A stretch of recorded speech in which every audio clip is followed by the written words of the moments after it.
Salat merupakan rukun Islam yang kedua dan memang satu-satunya ibadah kata para ulama yang Allah Subhanahu wa taala perintahkan kepada umat Islam, umat Muhammad sallallahu alaihi wasallam yang diterima di langit adalah salat. Sementara ibadah yang lain semuanya di bumi. Semulia apapun ibadah itu semuanya Jibril alaihissalam yang membawanya dari langit. Tapi salat Nabi sallallahu alaihi wasallam diundang secara khusus untuk datang ke langit. Dan sudah masyhur kisahnya tentang Isra Mi'raj. Bagaimana Nabi SAW dihibur oleh Allah Subhanahu wa Ta'ala setelah beliau merasa sedih sekali. Dikenal dengan Amul Huzun, tahun kesedihan. Karena pada tahun itu Nabi SAW kehilangan dua orang yang dicintainya. Pertama Abu Talib, pamannya, yang selama ini mendukung dakwanya dan meninggal dalam keadaan kufur. Sementara yang kedua adalah istrinya Khadijah radhiyallahu anha yang sangat luar biasa pengorbanan cintanya, kasih sayangnya, pengorbanan hartanya, dan telah dikarunia oleh Allah Subhanahu wa taala anak dari Nabi yang mulia, 6 orang anak. Akhirnya meninggal pada tahun itu dan dikenal dengan tahun kesedihan. Maka Allah Subhanahu wa taala menghibur Nabi kita Muhammad sallallahu alaihi wasallam dengan dua kejadian besar. Yang pertama kejadian masuk Islamnya jin Nusaybin. Jadi ada jin dari wilayah Irak namanya wilayah Nusaybin. Jumlahnya banyak dan jin ini cara berimannya cuma mendengarkan ayat yang sudah beriman dasarnya kepada risalah Nabi sebelumnya, lalu mereka beriman, lalu mereka langsung menjadi dai di kaumnya, ya kan? Kemudian yang kedua kejadian Isra Mi'raj, di mana Nabi SAW dinaikkan ke langit dan menerima perintah sholat. Tentu panjang lebar ceritanya. Yang kita ingin ditiberatkan bukan kisah Isra Mi'rajnya, tapi bagaimana Nabi SAW menerima perintah sholat itu di langit dan ibadah yang lain adanya di bumi. Sholat ini didefinisikan oleh para ulama adalah gerakan dan ucapan tertentu yang dimulai dengan takbir dan diakhiri dengan salam. Salat sebagaimana kita tahu banyak sekali jenisnya, ada yang wajib dan ada yang sunnah. Kalau yang wajib dimulai dari yang paling afdal adalah 5 waktu salat, kemudian diikuti dengan salat Jumat, kemudian datang setelahnya salat-salat yang mendekati wajib atau lebih tepatnya fardu kifayah. Wajib tapi tercukupkan dengan siapapun yang mengerjakan. Misal kalau sudah ada segelintir muslimin yang kerjakan maka hukumnya sudah gugur, tapi kalau tidak ada yang kerjakan maka sifatnya wajib. Seperti sholat istisqa, minta turun hujan, seperti sholat gerhana, sholat khusuf dan kusuf, kemudian seperti sholat jenazah. Ada yang sunnah sangat ditekankan, sholat malas-malesan, kapan dia mau dia sholat, kapan dia tidak mau enggak, kapan diawasin dia sholat, maka ini hukumnya dosa besar. Imam Adz-Dzahabi mengatakan meninggalkan sholat diangkat pertama dalil oleh beliau surah Maryam ayat 59 sampai ayat 60. A'udzu billahi minasyaitonir rajim fa khalafa min ba'dihim khalfun adaa'us salata wattaba'us syahawat fasawfa yalqawna gayya illa man taba wa amana wa amila shalihan fa ulaika yadkhulunal jannata wa la yudhlamuna syai'a. Maka datanglah sesudah mereka, jadi ada orang-orang kalau tidak sholat maka apa yang terjadi? Akan datang generasi juga yang tidak sholat. Keduanya buruk nih. Pengganti yang jelek akan lahir dari orang-orang yang tidak sholat tadi, karena penggantinya juga generasi mereka nanti akan menyanyiakan sholat. Dan akhirnya setiap orang yang menyanyiakan sholat akan menuruti hawa nafsunya. Maka mereka kelak akan menemui kesesatan dan kesusahan hidup.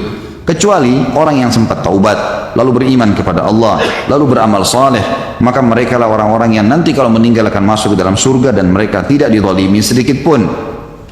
Allah Subhanahu wa taala juga berfirman di dalam ayat yang lain surah Al-Ma'un ayat 4 sampai ayat 5. A'udzu billahi minasyaitonir rajim fawailun lil musallin alladzina hum an salatihim sahun. Celakalah bagi orang-orang yang salat. Maksudnya adalah orang-orang yang lalai dari salatnya. Kata ulama tafsir adalah orang-orang yang sengaja menunda-nunda salat sampai keluar dari waktunya. Ini masuk dalam ancaman, atau orang yang sengaja malas mengerjakan sholat kecuali kalau dilihat oleh orang atau diawasi, maka masuk dalam ancaman surah Al-Ma'un tadi. Juga orang-orang yang tidak sholat kalau meninggal tidak sempat taubat, walaupun itu dia hanya malas-malesan, dipastikan akan masuk ke dalam neraka terlebih dahulu. Dalam surah Al-Muddathir ayat 42 sampai ayat 43, Allah Subhanahu wa taala berfirman di mana para malaikat menjaga neraka Sakar, ada neraka khusus untuk menyiksa orang-orang yang tidak sholat, namanya neraka Sakar. Dikatakan masalakakum fi Sakar, qalu lam naku minal musallin. Para malaikat nanti akan bertanya kepada orang-orang yang masuk ke dalam api neraka tadi, apa yang membuat kalian masuk ke dalam neraka Sakar ini? Maka mereka sendiri menjawab mengatakan kami dahulu tidak termasuk orang-orang yang mengerjakan sholat. Nabi kita Muhammad SAW menekankan sekali sholat dan menjadikan tolok ukur kesolehan seseorang dan perbedaan dasar antara keimanan dan kekufuran adalah sholat. Sabda beliau yang beliau sampaikan dalam hadis riwayat Tirmidzi dalam Kitabul Iman, An-Nasai juga menyebutkan dalam Kitabus Shalah dan beberapa perawi hadis yang lain, kata Nabi SAW, al-ahdul ladzi bainana wa bainahum as-shalah faman tarakaha faqad kafar. Perjanjian dan perbedaan dasar antara kita dengan orang-orang yang kafir adalah sholat, maka barang siapa yang meninggalkannya dia telah kafir. Maksudnya di sini secara membangkang atau jahdan. Di antara sholat-sholat itu ada juga hadis yang lain berbunyi bainal abdi wa bainasy syirki tarkus shalah. Hadis ini diriwayatkan oleh Imam Muslim dalam Kitabul Iman. Antara seorang hamba dengan kemusyrikan, dengan dosa-dosa berat yang bisa membuat kekal di neraka adalah meninggalkan sholat. Artinya orang yang rutin menjaga sholat, dia akan jauh dari kemusyrikan. Di antara hadis yang lain juga disebutkan, riwayat Imam Ahmad dan Al-Mundhiri, juga Al-Baihaqi, dan mereka semua menilai hadis ini sahih. Kata Nabi SAW, man taraka as-salata muta'ammidan faqad bari'at minhu dhimmatullah.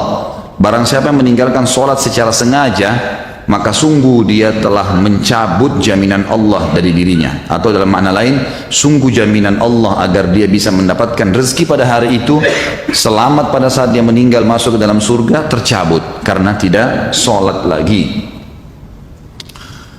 Kemudian di antara sholat 5 waktu itu, sholat yang paling afdal adalah sholat asar.